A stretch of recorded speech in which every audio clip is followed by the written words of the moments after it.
Hey, welcome back to the channel. It's time to get to War 2 of the season. We have 4 very cool fights, lots to learn from them. Mistakes were definitely made. First fight is going to be against a 6-star Doom on an encroaching stun, then moving on to a pretty difficult lane with Tigra with Spite and Power from Afar, followed up by Punisher with Kinetic Transference. This is where a lot of the mistakes were made. And then finally finishing up with Gilly 99 on Mini Boss Island. Make sure you hit like and subscribe so you catch all the content and all the war videos as I try to get better at this game and share that knowledge with you all and learn from you all.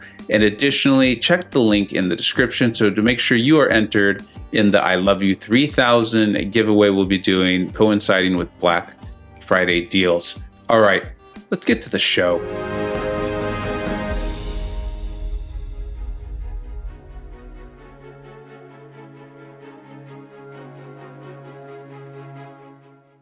All right, so this first fight was going to be as you're heading towards lane 7, 8, and 9 in the second section. I had a really big family birthday party this day, outdoors, socially distanced. Of course, we were smart about it, but it was a big thing, and I knew I was going to be distracted. I talked to my BG leaders about it, and they were really awesome about it. The whole BG was very cool about it. I know I held people up. But they are also like, hey, don't fight distracted. And that's awesome. That's kind of support that is important. And here was the node. So it's Encroaching Sun, Stupefy, and Power Reserve, meaning that when either champion throws their special attacks, it's going to cost 50% less power. That's not as helpful with Human Torch, who I'll be using. And I've had a really good success rate with this node in particular over the last 3 or 4 or 5 seasons. I fight it a lot. It tends to be Mystics on there or something, and I get sent with a Human Torch. But the one mistake I continuously am making over and over is I keep forgetting about the Encroaching Stun. I don't know why, it's just a thing. And so I went in, I knew I was going to be a little bit distracted, a little bit rushed, a little bit hurried, not doing my normal war routine of the duels beforehand and everything like that. But I did find some privacy, and I went in and I made sure I was boosted huge. They had told me to go ahead and use the pre-fight ability, so I knew the fight would be quick. Maybe even before the Encroaching Stun, but to keep that in mind. And I decided to go ahead and use an invulnerability because I knew I'd be taking this fight and then moving directly on to the Tiger fight afterwards. And I wanted to just make sure. I knew I was a little bit distracted. I knew I wasn't in the perfect scenario. So I put on as much insurance as I possibly could. So let's go ahead and get to it. We'll be entering in. I triggered the pre-fight ability. One of the things that I learned from commenter on the videos is to then back out and make sure that the pre-fight is on. There's been some issues with them not working, but you say I use the invulnerability boost. I even have the power back boost for my next fight. So we'll just be looking to stun to get our temperatures and our smolders up. You can see I already made a mistake in that I'm not having, I think right around here I realized it, and so we'll probably be going back to it. Nope, I am just going in with the combos. I've now messed up the SP1 evade, which I definitely know how to do, but he's so low on health. I'm feeling very secure in this fight, paying attention to the Encroaching Stun. So I threw that, I created some distance there, and I'm feeling really great about this fight. Until now. Now I'm a little bit worried and like, I just get this intercept, let's just get this fight over with, move on. That kind of alerted me that maybe I wasn't on top of my game. You know, the SP2 evade, not that bad, but I also, at some point I realized, why didn't I heavy? And then I just recall I made the decision to go ahead and just move through, that he was going to get my temperature and my smolder up just by hitting me. And then we moved into this Tigra fight. I haven't fought her a lot because she is so new, but I feel very comfortable with her. I, of course, made sure that I had all my boosts were still on and things like that, and that the invulnerability was still down. At least I knew I didn't want to rush into this. I didn't want to rush into it because my invulnerability only had 30 seconds or something like that. So, of course, I used the big boosts or the big heals because just in case something goes horribly wrong, I don't want to run out. I don't want to item out. right? We're trying to win this war. I've received these fights. Everyone's been patient with me. And I want to make sure I put forth the best foot that I can, the best effort I can. So in this node, and it's important to go over it, it's spite and power from afar. So anytime I receive a buff, you're going to see that a power flood's going to activate on the defender, granting them a significant amount of power and quickly.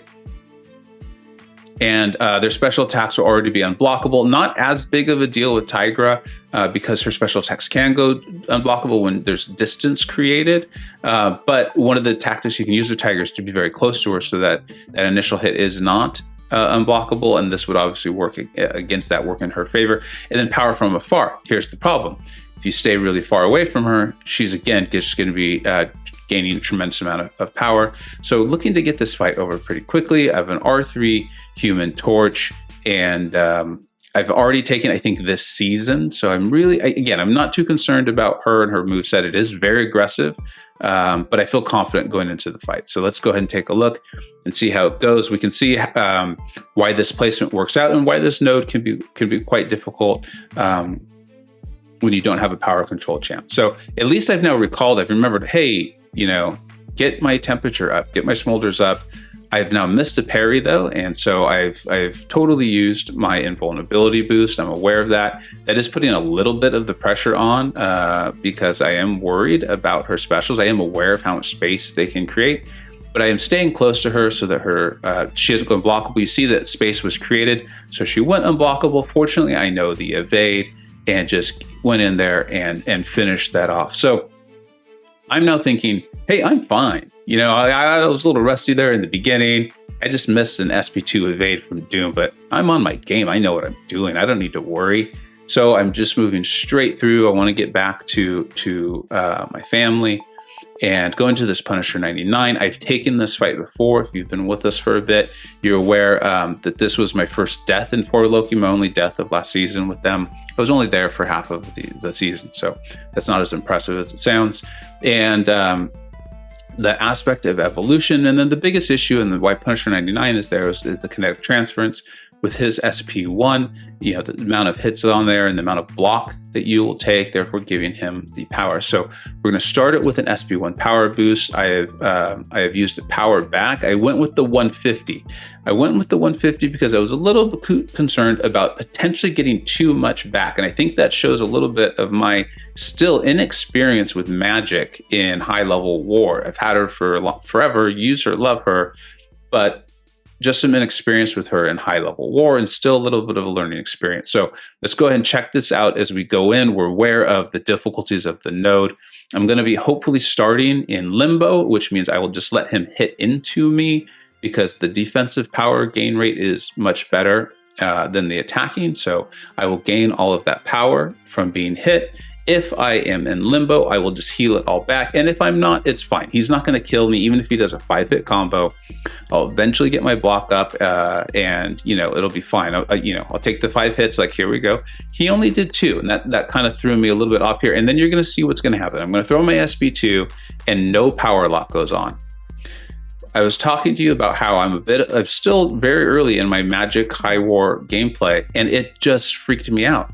I did not understand why did this happen? Why is there no power lock on him? And it freaked me out so much that I didn't even realize that the next time I threw my SP2, it went on. I was just so certain that something had gone wrong. And then as a result, I thought I needed to play him so that he couldn't even hit me. So I was trying dexing and evading, and it was just so messed up. And it's everything that we talk about, right? Is that, you know, you have your plan, you get your plan, and something's going to go wrong. And then try to remember what your plan is. Try not to freak out, because that's not going to help you. And if I had just remembered my plan, and if I had known, and this was really the problem, is that I forgot that there's a chance for Magik's SP2 to fail that power lock. You see here, we went back in, I've boosted. I actually went to the 200% power gain because I thought somehow that would help me. And it did, as you see, you know, I'm closer to the SP2. So, you know, that was good. I think the 150 would have been fine. But this is how the fight's supposed to look, right? Is I take those hits, I get to my SP2 as quickly as possible. I land that. He's now power locked. And then me, I like to be super safe. And I'm not too worried about coming out of this fight with 50% health from block damage or whatever. I don't care. I'll heal back up. I just want to come out with the win. I want to come out with the solo for the group. I've already died once. Let's not compound this problem. Got it fixed. And now I've learned that there actually is a chance for Magik's SP2 to fail. There's a 90% chance on each hit of it to apply the power lock. I was aware of that peripherally, but I didn't go into the fight even considering that might happen. And if I had, I could have won that fight, which would have meant one less death and saving those items and those potions. So if you're like me, if you're still not, you're not a Magik expert, you're not a Magik master, keep in mind that can happen. If it does, it's okay. Adjust to it. You've got a plan. You've got a plan. Remember it. Figure it out. And then this was, I think this was later in that evening. A lot of fun had been had by me during the day and enjoyment, and it was a milestone. So I went into this. I'm taking Magneto against this Gilly 99. You can't possibly have a better option for it.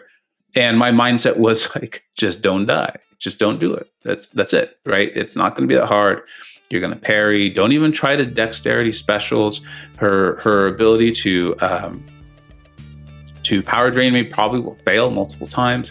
The only thing I should really be looking at is that brute force. Limber might come into play a little bit, but I'm just not going to push it. I'm going to go ultra conservative. And here's what I'm starting to learn. I also have the ability, because I know how the next wars are going to go. I'm filming this a bit late.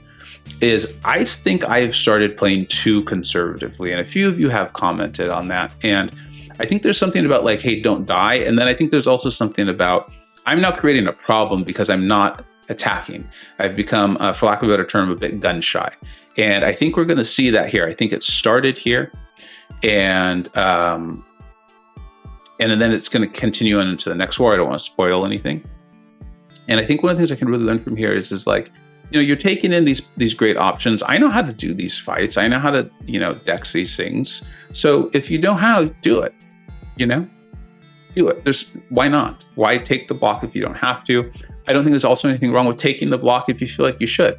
Like that wasn't that big of a deal, right? But I'm starting to get this fight a little closer than I want it to be. And like I said, it was towards the end of the day, and a lot of fun had been had. And so this fight seemed a lot closer than it needed to be, and I've started to get nervous. Now I've taken a hit to the face, and she then goes invisible, and it worried me. Even though I know that I'm a miss counter here, and so there's just a lot of unnecessary worry. A lot of things happened in that day to make me concerned. Clearly, this fight was never in doubt. It was never in danger. That being said, it was much closer than I want it to be, and it's a bit of a precursor, a bit of a hint at what's going to be coming up in the next war of some doubt starting to creep in and a little bit of too cautious play. I think it's too cautious. It's not too conservative, it's too cautious.